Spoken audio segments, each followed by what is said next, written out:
Meow meow. It's April 11, and today in Philippine history, Bienvenido Lumbera, a future poet, literary critic, and activist, was born in 1932 in Lipa, Batangas, to Timoteo and Carmen Lumbera. He was orphaned at a young age. His father died falling from a tree and breaking his neck, while his mother died from cancer.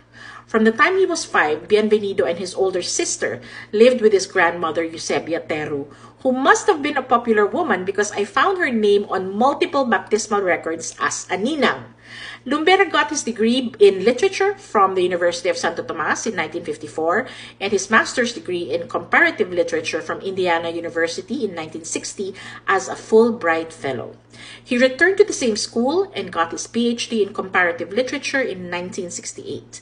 He wrote poetry and taught literature, Philippine studies, and creative writing at the College of the Holy Ghost, Ateneo de Manila, University of the Philippines, Osaka University, and University of Hawaii.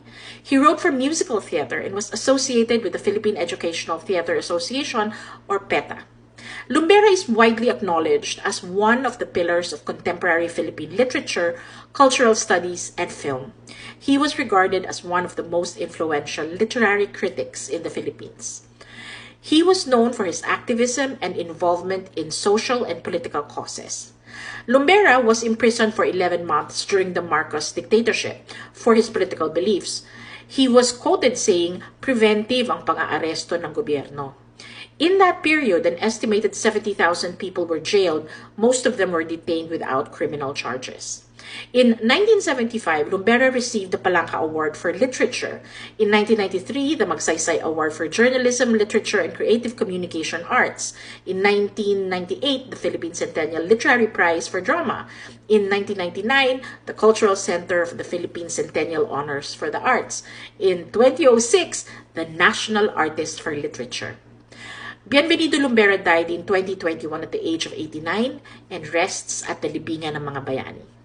He was not around to see how in 2022, a published thesis on his life's work entitled Tawid Diwa sa Pananagisag ni Bienvenido Lumbera was among the literature pulled out of public libraries by the Komisyon sa Wikang Filipino. According to their memorandum, it was deemed to be anti-government. Bienvenido Lumbera's life and works are a testament to the power of literature and the arts in shaping and reflecting the social and political realities of our nation. He stood for intellectual curiosity and critical thinking, something we all need. O, diba?